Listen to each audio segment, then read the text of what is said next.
Assalamualaikum warahmatullahi wabarakatuh. Perkenalkan, nama saya Lucy. Saya dari kelas 6 di Pendidikan Agama Islam. Baiklah, di sini saya akan memberikan tanggapan mengenai model evaluasi manakah yang paling bagus atau yang paling efektif diterapkan dalam melakukan evaluasi pembelajaran. Tugas ini dibuat sebagai salah satu untuk memenuhi tugas dari mata kuliah evaluasi pembelajaran yang diampu oleh Bapak Rusdi Syawaludin MSc. Baiklah, langsung saja tanggapan saya mengenai model evaluasi manakah yang paling efektif atau yang paling bagus dalam diterapkan untuk melakukan evaluasi dalam pembelajaran. Evaluasi pembelajaran adalah suatu proses menentukan tingkat pencapaian suatu tujuan pembelajaran yang telah ditentukan sebelumnya melalui cara yang sistematis. Jadi, evaluasi pembelajaran adalah proses mengumpulkan, menganalisis, dan menginterpretasi informasi secara sistematis untuk menerapkan ketercapaian tujuan pembelajaran. Evaluasi program merupakan suatu proses menyediakan informasi yang dapat dijadikan sebagai pertimbangan untuk menentukan tujuan yang hendak dicapai. Desain implementasi dan dampak untuk membantu membuat keputusan, membantu pertanggungjawaban dan meningkatkan pemahaman terhadap fenomena. Evaluasi program juga merupakan proses yang sistematis dan berkelanjutan untuk mendeskripsikan untuk dapat digunakan sebagai dasar membuat keputusan, menyusun kebijakan maupun menyusun program selanjutnya.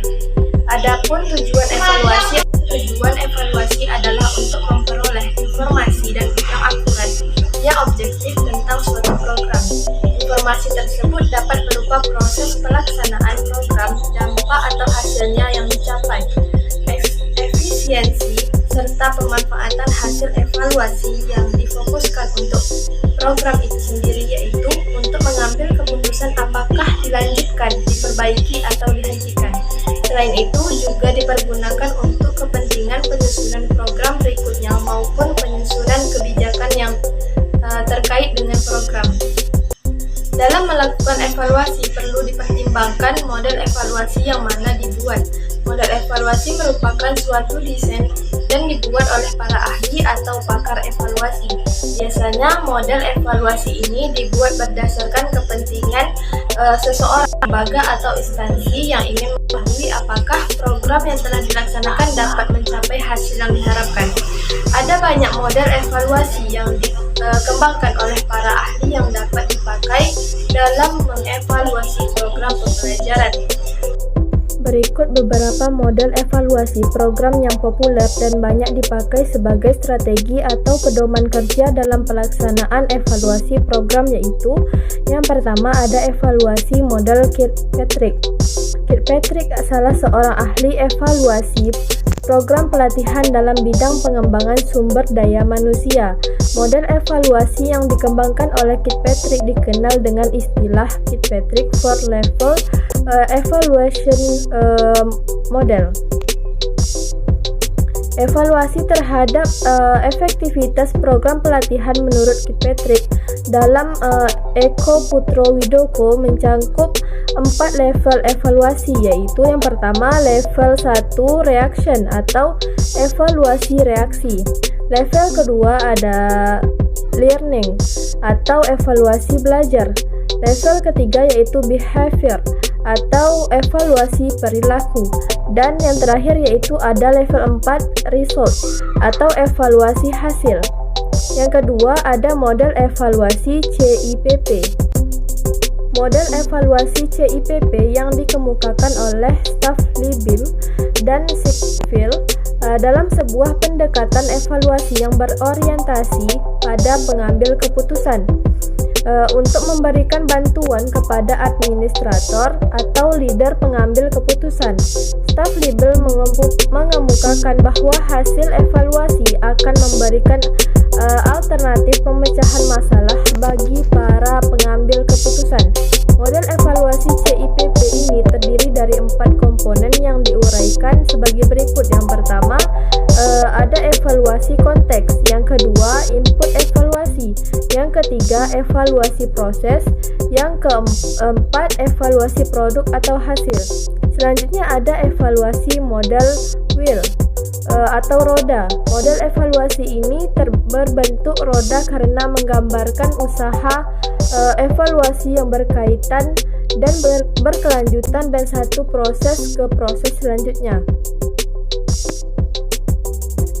Model ini digunakan untuk mengetahui apakah pelatihan yang digunakan atau dilakukan suatu instansi telah berhasil. Untuk itu diperlukan sebuah alat untuk mengevaluasinya. Secara singkat, model wheel ini mempunyai 3 tahap utama. Yang pertama yaitu pembentukan tujuan pembelajaran.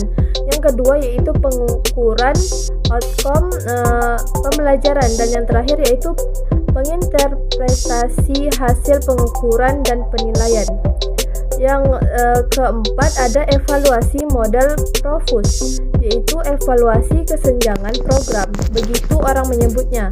Kesenjangan program adalah sebagai suatu keadaan antara yang diharapkan dalam rencana dengan yang dihasilkan dalam pelaksanaan program. Evaluasi kesenjangan dimaksudkan untuk mengetahui tingkat kesesuaian antara standar yang sudah ditentukan dalam program dengan penampilan aktual dari program tersebut. Dengan demikian, tujuan dari model ini adalah untuk menganalisis suatu program sehingga dapat ditentukan apakah suatu proses itu layak diteruskan, ditingkatkan, dan sebaliknya, yang sesuai dengan standar performance. Selanjutnya yang kelima yaitu evaluasi model STEC. STEC menekankan adanya 2 dasar kegiatan dalam evaluasi, yaitu description dan engagement, dan membedakan antara adanya 3 tahap dalam program pendidikan, yaitu konteks, proses, dan outcome. STEC menyatakan bahwa apabila menilai suatu program pendidikan, maka harus melakukan perbandingan yang relatif antara satu program dengan yang lainnya. Dan yang terakhir yaitu ada model evaluasi Brinkerhoff. Brinkerhoff mengemukakan 3 golongan evaluasi yang disusun berdasarkan penggabungan elemen-elemen yang sama seperti evaluator lain. Di antara model evaluasi tadi, di sini saya memilih model evaluasi CIPP karena model evaluasi CIPP ini berorientasi pada suatu keputusan. Tujuannya adalah untuk membantu administrator, yaitu kepala sekolah dan guru dalam membuat keputusan. Evaluasi dalam pembelajaran banyak ditemukan berorientasi hasil, padahal banyak aspek yang perlu dievaluasi selama proses pembelajaran berlangsung. Oleh karena itu, saya memilih evaluasi dengan model CIPP. Hal ini dikarenakan model evaluasi ini lebih komprehensif dibandingkan dengan model evaluasi lainnya. Model evaluasi CIPP ini dikembangkan oleh Daniel Staffleben. Model evaluasi ini pada awalnya digunakan untuk mengevaluasi SEA. CIPP adalah singkatan dari konteks, evaluation, input, proses, dan produk. Evaluasi konteks yaitu merupakan dasar evaluasi yang bertujuan menyediakan alasan-alasan dalam menentukan tujuan. Yang kedua yaitu evaluasi masukan atau input evaluation, yaitu meliputi analisis personal yang berhubungan dengan bagaimana penggunaan sumber-sumber yang tersedia dan alternatif strategi yang harus dipertimbangkan untuk mencapai suatu program. Yang ketiga yaitu evaluasi proses. Termasuk di dalamnya ialah mengidentifikasi masalah prosedur pada pelaksanaan kejadian dan aktivitas. Setiap perubahan yang terjadi pada aktivitas dimonitor secara jujur dan cermat. Dan yang terakhir yaitu evaluasi produk. Evaluasi produk ini adalah evaluasi yang bertujuan untuk mengukur, menginterpretasi, dan menilai pencapaian program. Kelebihan dan kekurangan model evaluasi CIPP ini, model evaluasi ini lebih komprehensif di antara model evaluasi lainnya, karena objek evaluasi tidak hanya pada hasil semata tetapi juga mencangkup konteks, masukan, proses, dan hasil. Selain kelebihan tersebut, di satu sisi model evaluasi ini juga memiliki keterbatasan. Antara lain, penerapan model ini dalam bidang program pembelajaran di kelas mempunyai tingkat keterlaksanaan yang kurang tinggi jika tidak adanya modifikasi. Ya, itu yang dapat saya